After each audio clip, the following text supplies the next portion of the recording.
जोहार गे जतो को सगुन दाराम आर मिटें नवा जहाँ वीडियो तलारे नवा वीडियो रे तो जहाँ दुर्घटनामूलक जहाँ घटना घटाव कना नवा दो जहाँ घटना घटाव कना नवा दो हुई कना जहाँ दो झारखंड स्टेट रिया से झारखंड पोनोत रिया जहाँ दो जामताड़ा जिला को मेताहा कना।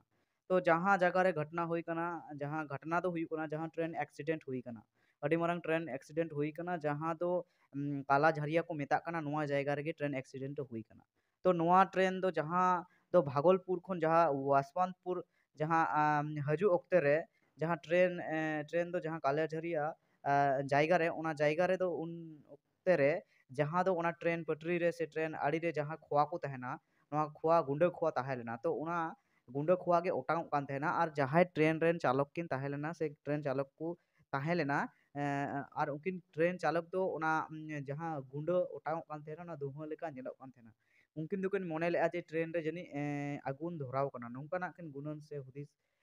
केते उनकिन दो ट्रेन किन तिंगु के तो ट्रेन तिंगु साव सावते जहाँ तिने की ट्रेन रे जहाँ पैसेंजर को ताहे लेना उनको तो चेक को चिका केदा और ओना तो ठीक नींदे ओक्ते ताहे लेना तो उनको दो तिने गान चो हर दो को फेटना और बाद बाकी हर दो चितान रेगी ओना ट्रेन रेगी को ताहेना।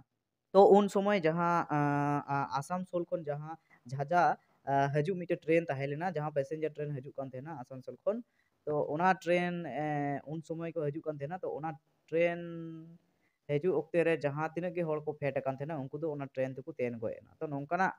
जहाँ बड़ाई कना तो ओना खातिर के जहाँ तिना के जहाँ जगह रे बुन चला से नोंकाना बड़ाई लगती मिना दोहो का दरकार जे जहाँ खन के जहाँ बुन चला जहाँ स्टेशन बात करते जुदि ट्रेन को तिंगु लेनखान ओंडे दो फेडो के बांग दरकार कना चेदा से ट्रेन ओंकान जगह तो फेडो बांग दरकार जेहेतु ट्रेन मा बुन बड़ाई गया अड़ी ज्यादा और द्रुत गति ते चला नवा खातिर ते उनको बाको हुदिस दाड़ेदार और जहाँ आहत हो कना को बड़ाई नाम कना जे ओंडे 12 जन हर को गय कना जहाँ को गय गय उतर कना ऑन द स्पॉट ओंडे और जहाँ नुकु रेल मंत्री से रेल मंत्री तरफ सेन खन जहाँ बड़ाई कना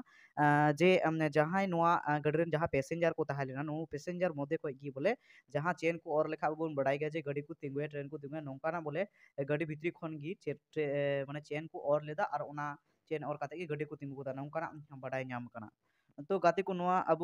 ध्यान दोहो हुआ जे जहाँ तीना गी जहाँ जायगा रे फाका जायगा रे ट्रेन को तिंगु स्टेशन छाड़ा दो फेडो बांग ठीकु कना तो नवा अब ध्यान दोहो हुआ और तेहिया नवा दो अडी दुर्घटना और अडी मारात्मक जहाँ एक्सीडेंट जहाँ ट्रेन घटना तेहिन दो बुन नेल केदा नवा वीडियो तला बुन बड़ाई केदा जहाँ नवा दो जहाँ होला रे घटना हुई कना होला जहाँ निंदा हुई कना तो तेहिया नवा अपडेट दो से जहाँ नवा बड़ाई चुल वीडियो दो तेहिया वीडियो दो निने धबी गे जतो को जोहार।